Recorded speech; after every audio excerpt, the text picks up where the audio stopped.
It wasn't so long ago that the notion of a 4x4 wagon was a bit of an oddity, at least one you could afford. Fast forward to 2017 and there's any number to pick from, including this, the Mitsubishi Pajero Sport. Now, we've already tested the Pajero Sport in much more rugged off-road conditions. You can check it out up there if you really want to. So today, we're going to try it out in the real world.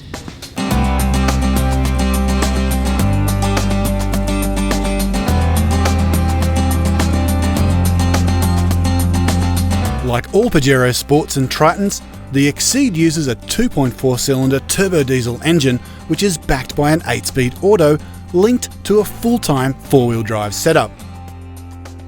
It's well equipped too, with leather seats, Apple CarPlay, Android Auto, auto lights and wipers, satellite navigation, dual zone climate control, 6 cup holders, 4 bottle holders and more.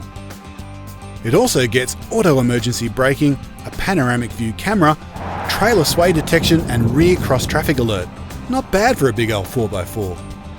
It'll tow up to 3,100 kilos of braked trailer, which covers all but the biggest of vans and boats. Launched back in 2014, Mitsubishi dragged the chain a little bit when it came to offering a third row of seats, and it finally introduced a 7-seater in July of 2016. Ah yes, 7 seats. Now look, if you've got between 4 and 5 kids, a 7-seater makes a lot of sense. But engineering in a third row of seats into a car isn't easy. And eventually, that third row becomes a real compromise. Compromise 1, seat size.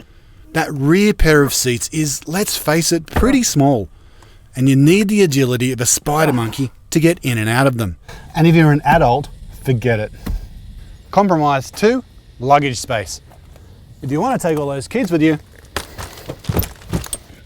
forget about bags and prams. You're really going to have to think about a roof box. Fortunately, the seats in the Pajero Sport flip down quite easily. But there's still not quite as much room in here as there is in the 5-seater, with a higher floor and less length.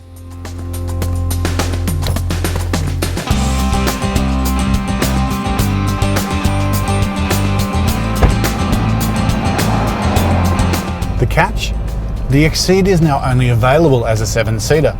You'll have to step back to the base model to get 5 seats. That being said, the rise in sales of 7-seat SUVs is inversely proportional to the number of passenger vans currently being sold. People are voting with their wallets, and the mumsy people mover has been voted off the island. Around town, the Pajero Sport is less sports sedan and more big rig. You're perched quite high and the suspension has a lot of travel, so there's a bit of body roll coming back into the cabin. For the most part though, it's very comfortable, but it can get oddly jittery and unsettled on broken tarmac around town.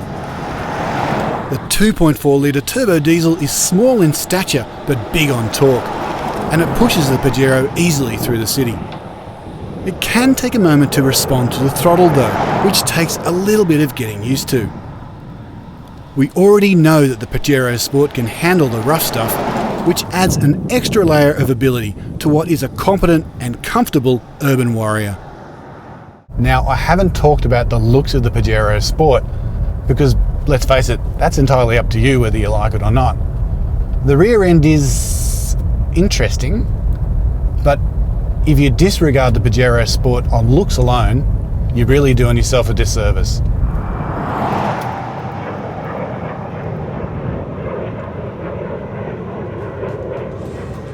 Now, a 2-ton high-riding 4x4 wagon is never going to match a sedan or a hatch around town, but the Pajero Sport is surprisingly quiet and comfortable in the city. Throw in an excellent drivetrain, a long list of standard features and great off-road ability, and the Pajero Sport is not only a great vehicle for the city, but it's not bad for out here as well.